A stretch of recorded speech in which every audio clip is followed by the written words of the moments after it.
Hi guys, I hope आप लोग अच्छे होंगे। तो आज हम लोग प्रेजेंट कंटिन्यूअस टेंस को पढ़ने जा रहे हैं। इसकी मैं पहचान के साथ साथ इसके एग्जाम्पल को भी बताऊंगा, जिससे आप लोगों को अच्छे ढंग से समझ में आ जाए। तो चलो स्टार्ट करते हैं वीडियो को। और इसकी पहचान के बारे में हम पहले जानते हैं कि प्रेजेंट कंटिन्यूअस की पहचान क्या होती है। जिस वाक्य के अंत में रहा है, रही है, रहे हैं, इसके अलावा बैठा है, बैठी है, बैठे हैं, खड़ा है, खड़ी है, खड़े हैं, लेटा है, लेटी है, लेटे हैं, या काम जारी रहने को बताता है, उसे हम प्रेजेंट कंटिन्यूअस कहते हैं। ऐसा वाक्य जो हमें कार्य को प्रारंभ रहने का संकेत देता है कि कार्य अभी चल रहा है, तो हम उस सेंटेंस को प्रेजेंट कंटिन्यूअस टेंस कहते हैं।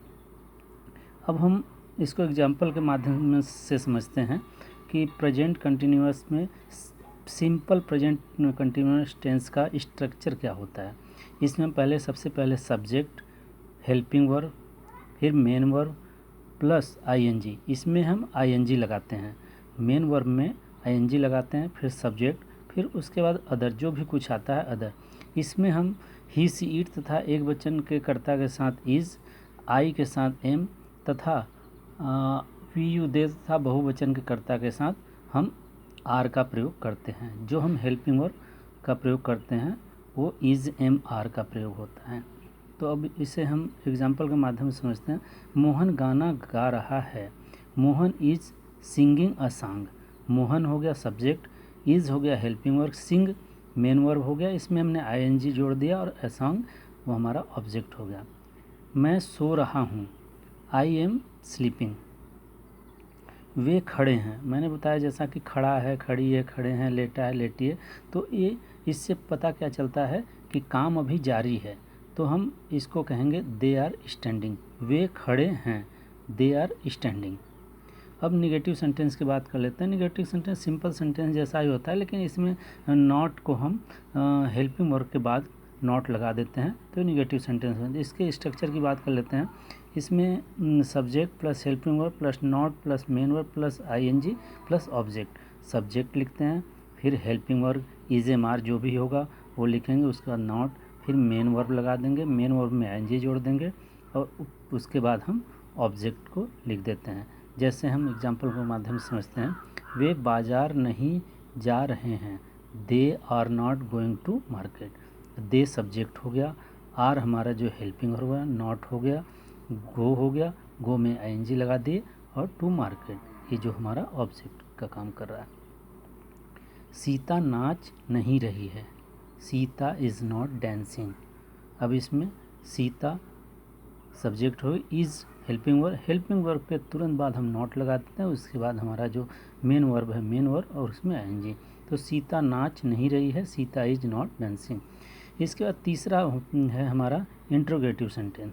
इंट्रोगेटिव सेंटेंस की बात करते हैं, तो इंट्रोगेटिव सेंटेंस फर्स्ट की बात कर लेते हैं। जिस वाक्य की प्रारंभ क्या से होती है उसे इंट्रोगेटिव सेंटेंस फर्स्ट कहते हैं। तो हम इसको समझते हैं। क्या सीता नाच रही है, इज सीता डांसिंग।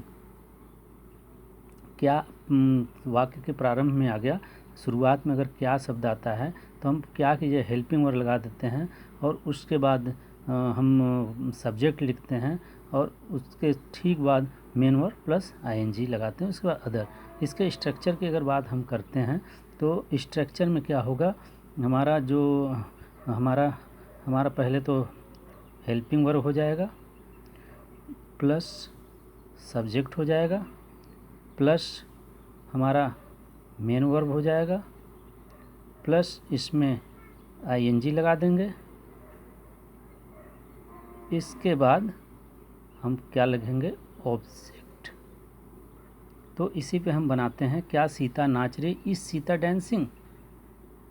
क्या मैं खाना खा रहा हूँ, एम आई टेकिंग फूड। अब इसमें एम हमने लगा दिया, मैं के लिए, आई के लिए एम का प्रयोग होता है, तो हमने एम आया, तो उसके लिए हमने आई आया, तो उसके लिए हमने एम का प्रयोग किया। Am I taking food, taking, eating या हैविंग कुछ भी लिख सकते हैं, तीनों का मीनिंग सेम ही होता है। एडवांस में हम हैविंग भी लिख देते हैं। वह क्या कर रहा है। अब इंट्रोगेटिव सेकंड की बात कर लेते हैं। तो इसमें क्या होता है, जब वाक्य के बीच में क्या, क्यों, कैसे, कहाँ शब्द आता है, तो इसे इंट्रोगेटिव सेकंड हम कहते हैं। और इसका हम जो वो अनुवाद करते हैं, जो हम इसका ट्रांसलेशन करते हैं, पहले हम लगाते हैं इंट्रोगेटिव जो शब्द होता है वो, उसके बाद हेल्पिंग वर्ब, फिर सब्जेक्ट, फिर उसके बाद मेन वर्ब और आईएनजी। तो वह क्या कर रहा है, व्हाट इज़ ही डूइंग।